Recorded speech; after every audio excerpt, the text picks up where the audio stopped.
¿Quién como Dios, hermanitos? ¿Cómo se encuentra su corazón? Espero que se encuentre rebosante de la gracia del Señor. Vamos a iniciar la lectura de la carta encíclica El esplendor de la verdad, en esta parte número 1, de la página 1 hasta la 25.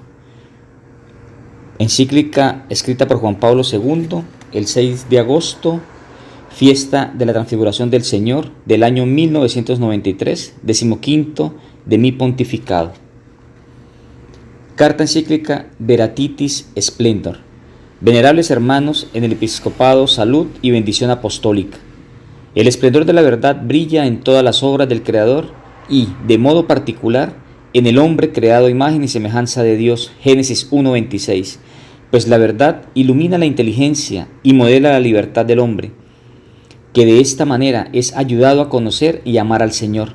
Por esto, el salmista exclama: alza sobre nosotros la luz de tu rostro, Señor. Salmo 4:7. Introducción. Jesús, luz verdadera que ilumina a todo hombre. Llamados a la salvación mediante la fe en Jesucristo, luz verdadera que ilumina a todo hombre. Juan 1:9. Los hombres llegan a ser luz en el Señor e hijos de la luz. Efesios 5:8. Y se santifican obedeciendo a la verdad. Primera de Pedro 1:22. Mas esta obediencia no siempre es fácil, debido al misterioso pecado del principio cometido por instigación de Satanás, que es mentiroso y padre de la mentira. Juan 8:44. El hombre es tentado continuamente a apartar su mirada del Dios vivo y verdadero y dirigirla a los ídolos. Primera de Tesalonicenses 1:9. Cambiando la verdad de Dios por la mentira. Romanos 1:25. De esta manera, su capacidad para conocer la verdad queda ofuscada y debilitada su voluntad para someterse a ella, y así, abandonándose el relativismo y al escepticismo, Juan 18:38, busca una libertad ilusoria fuera de la verdad misma. Pero las tinieblas del error o del pecado no pueden eliminar totalmente en el hombre la luz de Dios creador.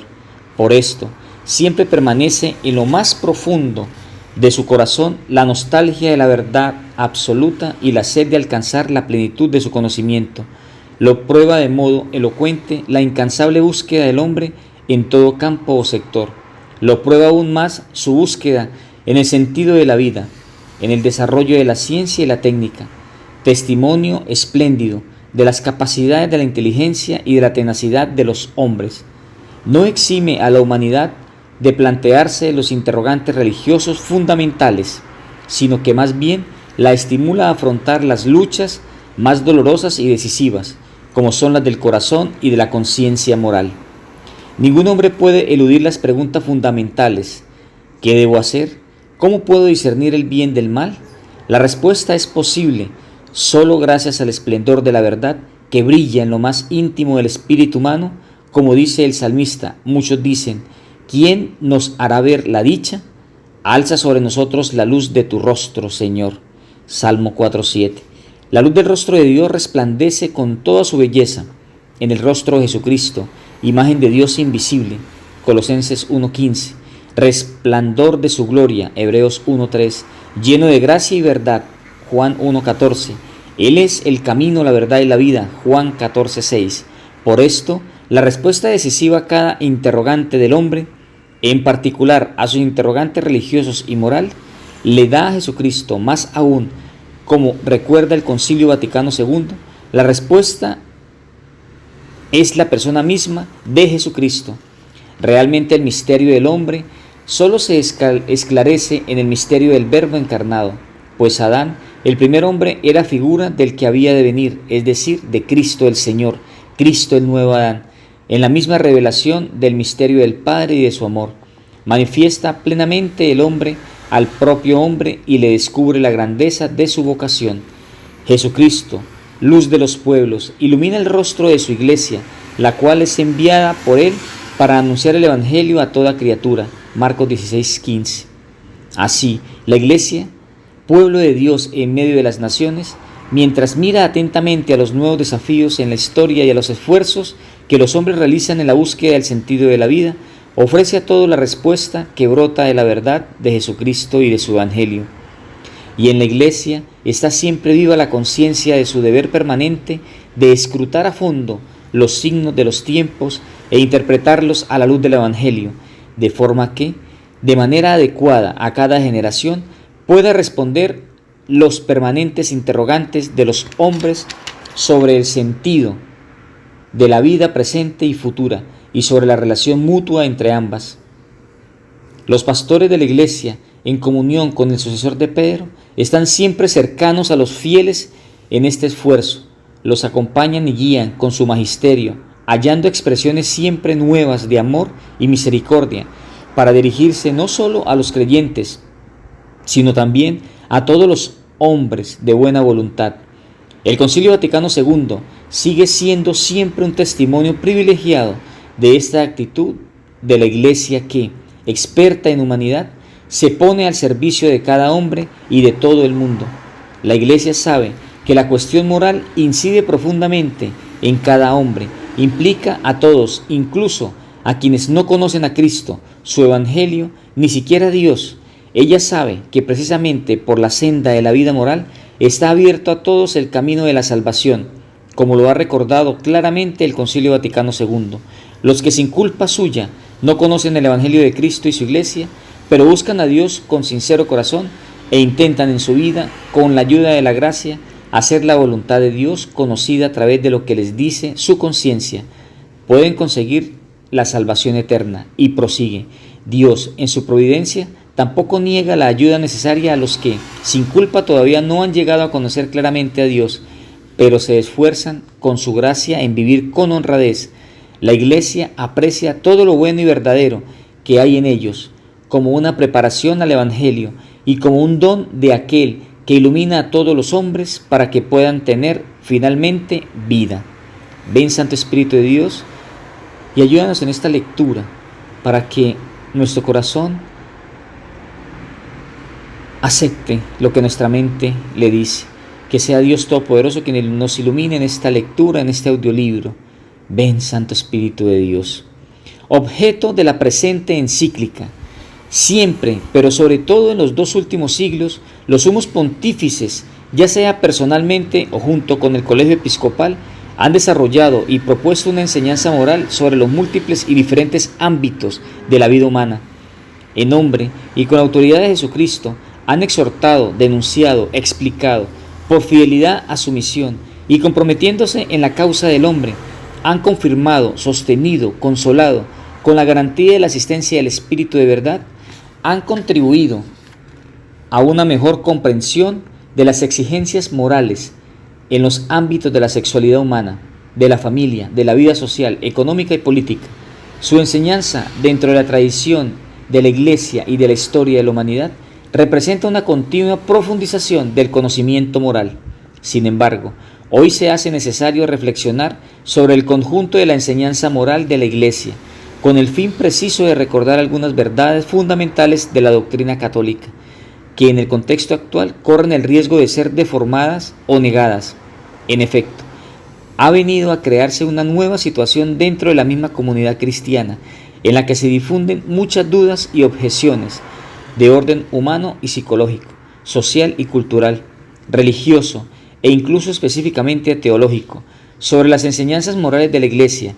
Ya no se trata de contestaciones parciales y ocasionales, sino que, partiendo de determinadas concepciones antropológicas y éticas, se pone en tela de juicio, de modo global y sistemático, el patrimonio moral. En la base se encuentra el influjo más o menos velado de corrientes de pensamiento que terminan por erradicar la libertad humana de su relación esencial y constitutiva con la verdad. Y así se rechaza la doctrina tradicional sobre la ley natural y sobre la universalidad y permanente validez de sus preceptos. Se consideran simplemente inaceptables algunas enseñanzas morales de la Iglesia. Se opina que el mismo magisterio no debe intervenir en cuestiones morales más que para exhortar las conciencias y proponer los valores, en los que cada uno basará después autónomamente sus decisiones y opciones de vida. Particularmente hay que destacar la discrepancia entre la respuesta tradicional de la Iglesia y algunas posiciones teológicas. difundidas incluso en seminarios y facultades teológicas, sobre cuestiones de máxima importancia para la Iglesia y la vida de fe de los cristianos, así como para la misma convivencia humana. En particular, se plantea la cuestión de si los mandamientos de Dios, que están grabados en el corazón del hombre y forman parte de la alianza, son capaces verdaderamente de iluminar las opciones cotidianas de cada persona y de la sociedad entera. ¿Es posible obedecer a Dios y por tanto amar a Dios y al prójimo sin respetar en todas circunstancias esos mandamientos? Está también difundida la opinión que propone en duda el nexo intrínseco e indivisible entre fe y moral, como si sólo en relación con la fe se debieran decidir la pertenencia de la Iglesia y su unidad interna, mientras que se podría tolerar en el ámbito moral el pluralismo de opiniones y de comportamientos, dejados al juicio de la conciencia subjetiva, individual o la diversidad de condiciones sociales y culturales. En este contexto todavía actual, he tomado la decisión de escribir, como ya anuncié en la carta apostólica Spiritus Domini, publicada el 1 de agosto de 1987, con ocasión del segundo centenario de la muerte de San Alfonso María de Ligorio, esta encíclica destinada a tratar más amplia y profundamente las cuestiones referentes a los fundamentos mismos de la teología moral, fundamentos que sufren menoscabo por parte de algunas tendencias actuales.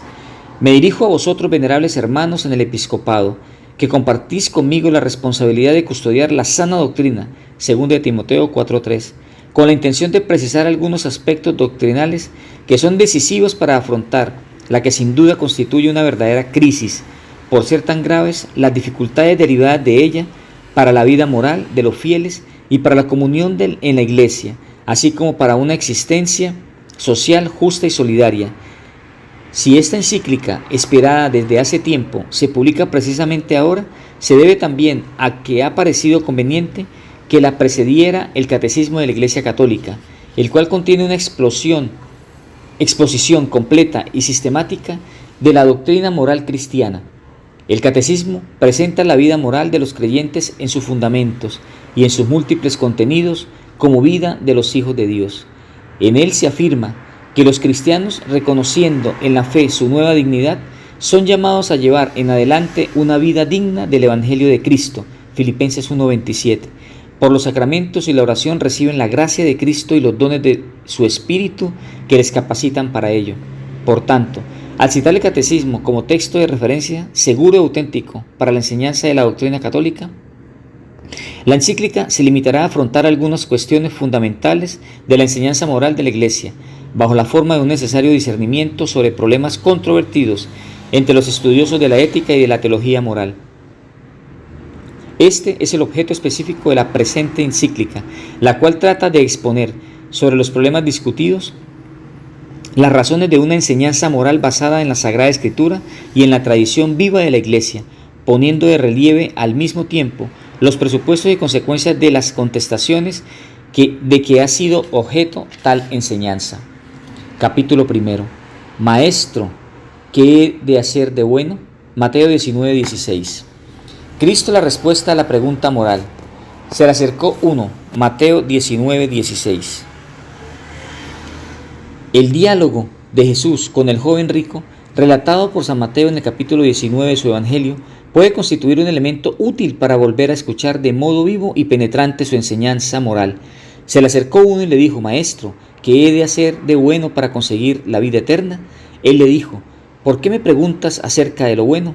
Uno solo es bueno, mas si quieres entrar en la vida, guarda los mandamientos. ¿Cuáles?, le dice él. Y Jesús dijo: no matarás, no cometerás adulterio, no robarás, no levantarás falso testimonio, honra a tu padre y a tu madre, y amarás a tu prójimo como a ti mismo. Dícele el joven: todo esto lo he guardado. ¿Qué más me falta?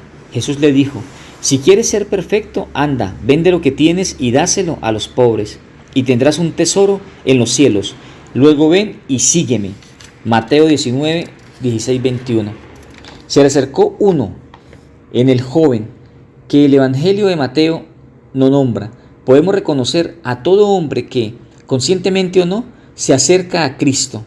redentor del hombre, y le formula la pregunta moral. Para el joven, más que una pregunta sobre las reglas que hay que observar, es una pregunta de pleno significado para la vida. En efecto, esta es la aspiración central de toda decisión y de toda acción humana, la búsqueda secreta y el impulso íntimo que mueve la libertad. Esta pregunta es, en última instancia, un llamamiento al bien absoluto, que nos atrae y nos llama hacia sí. Es el eco de la llamada de Dios, origen y fin de la vida del hombre.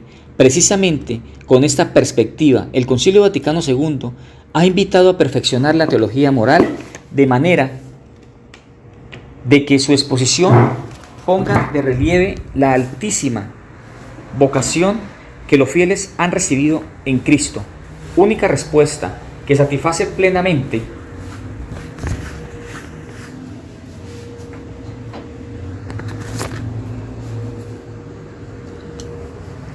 el anhelo del corazón humano. Para que los hombres puedan realizar este encuentro con Cristo, Dios ha querido su iglesia.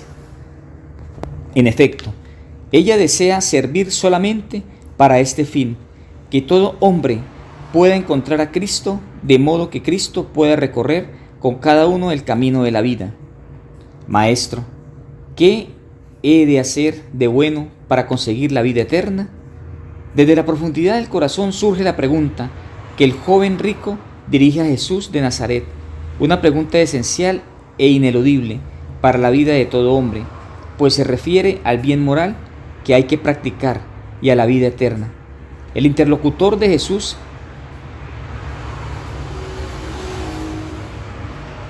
intuye que hay una conexión entre el bien moral y el pleno cumplimiento del propio destino.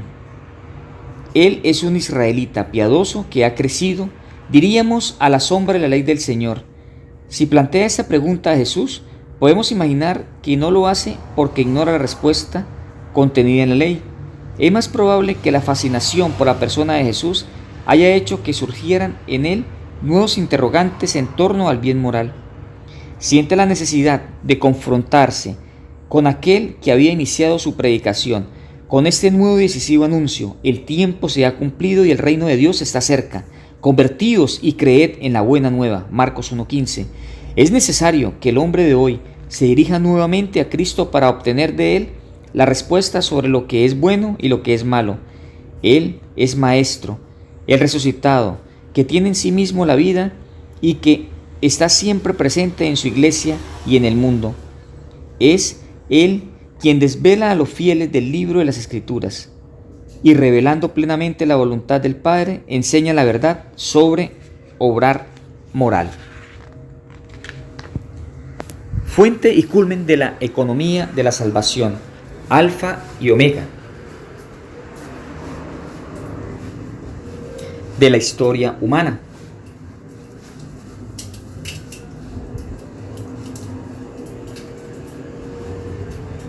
Cristo revela la condición del hombre y su vocación integral. Por esto, el hombre que quiere comprenderse hasta el fondo a sí mismo, y no solo según pautas y medidas de su propio ser, que son inmediatas, parciales, a veces superficiales e incluso aparentes, debe con su inquietud, incertidumbre, incluso con su debilidad y pecaminosidad, con su vida y con su muerte, acercarse a Cristo. Debe, por decirlo así, entrar en Él con todo su ser. Debe apropiarse y asimilar toda la realidad de la encarnación y de la redención para encontrarse a sí mismo. Si se realiza en Él este hondo proceso, entonces da frutos no solo de adoración a Dios, sino también de profunda maravilla de sí mismo. Si queremos, pues, penetrar en el núcleo de la moral evangélica y comprender su contenido profundo e inmutable, debemos escrutar cuidadosamente el sentido de la pregunta hecha por el joven rico del Evangelio, y más aún, el sentido de la respuesta de Jesús, dejándonos guiar por él. En efecto, Jesús, con delicada solicitud pedagógica, responde llevando al joven como de la mano, paso a paso, hacia la verdad plena.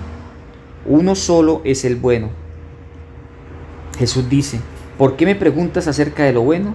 Uno solo es el bueno, mas si quieres entrar en la vida, guarda los mandamientos. En las versiones de los evangelistas Marcos y Lucas, la pregunta es formulada así: ¿por qué me llamas bueno? Nadie es bueno, sino solo Dios. Marcos 10:18, Lucas 18:19.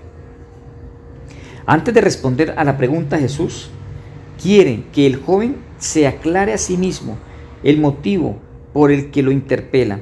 El maestro bueno indica a su interlocutor y a todos nosotros que la respuesta a la pregunta ¿qué he de hacer de bueno para conseguir la vida eterna?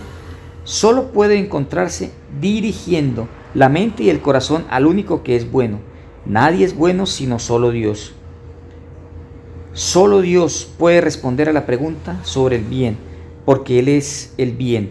En efecto, interrogarse sobre el bien significa, en último término, dirigirse a Dios, que es plenitud de la bondad. Jesús muestra que la pregunta del joven es, en realidad, una pregunta religiosa y que la bondad, que atrae al mismo tiempo, vincula al hombre, tiene su fuente en Dios, más aún es Dios mismo, aquel que solo es digno de ser amado, con todo el corazón, con toda el alma y con toda la mente. Mateo 22:37.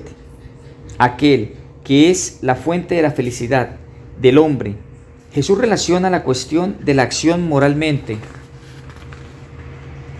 buena, con sus raíces religiosas, con el reconocimiento de Dios, única bondad, plenitud de la vida, término último de obrar humano, felicidad perfecta. La Iglesia, iluminada por las palabras del Maestro, cree que el hombre hecho imagen del Creador, redimido con la sangre de Cristo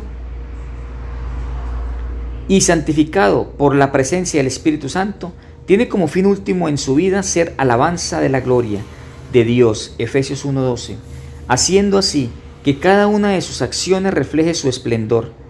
Conócete a ti misma, alma hermosa, tú eres la imagen de Dios, escribe San Ambrosio.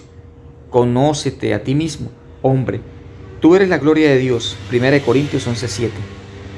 Escucha, ¿de qué modo eres su gloria?, dice el profeta. Tu ciencia es misteriosa para mí, Salmo 138:6, es decir, tu majestad es más admirable en mi obra, tu sabiduría es exaltada en la mente del hombre, mientras me considero a mí mismo, a quien tú escrutas en los secretos pensamientos y en los sentimientos íntimos. Reconozco los misterios de tu ciencia, por tanto, conócete a ti mismo, hombre, lo grande que eres y vigila sobre ti. Aquello que es el hombre y lo que debe hacer se manifiesta en el momento en el cual Dios se revela a sí mismo. En efecto, el decálogo se fundamenta sobre esas palabras: yo soy el Señor tu Dios, que te he sacado del país de Egipto, de la casa de servidumbre. No habrá para ti otros dioses delante de mí. Éxodo 22:3. En las 10 palabras de la alianza con Israel y en toda la ley, Dios se hace conocer y reconocer como el único que es bueno, como aquel que a pesar del pecado del hombre continúa siendo el modelo del obrar moral, según su misma llamada: sed santos porque yo, el Señor vuestro Dios, soy santo. Levítico 19:2. Como aquel que fiel a su amor por el hombre le da su ley. Éxodo 19:9-24, 20:18-21. Para restablecer la armonía originaria con el Creador y todo lo creado, y aún más para introducirlo en su amor, caminaré en medio de vosotros y seré vuestro Dios, y vosotros seréis mi pueblo. Levítico 26:12. La vida moral se presenta como la respuesta de vida a las iniciativas gratuitas que el amor de Dios multiplica en favor del hombre. Es una respuesta de amor según el enunciado del mandamiento fundamental que hace el Deuteronomio. Escucha, Israel, el Señor es nuestro Dios, el Señor es uno solo. Amarás al Señor tu Dios con todo tu corazón, con toda tu alma y con toda tu fuerza. Queden en tu corazón estos preceptos que yo te dicto hoy. Se los repetirás a tus hijos. Deuteronomio 6:4-7. Así la vida moral, inmersa en la gratuidad del amor de Dios, está llamada a reflejar su gloria. Para quien ama a Dios, es suficiente agradar a aquel que Él ama, ya que no debe buscarse ninguna otra recompensa mayor al mismo amor. En efecto, La caridad proviene de Dios de tal manera que Dios mismo es caridad. La afirmación de que un solo es el bueno nos remite así a la primera tabla de los mandamientos que exige reconocer a Dios como Señor único y absoluto y darle culto solamente a Él porque es infinitamente santo. Éxodo 22:11. El bien es pertenecer a Dios, obedecerle, caminar humildemente con Él, practicando la justicia y amando la piedad. Miqueas 6:8. Reconocer al Señor como Dios es el núcleo fundamental, el corazón de la ley del que derivan y al que se ordenan los preceptos particulares.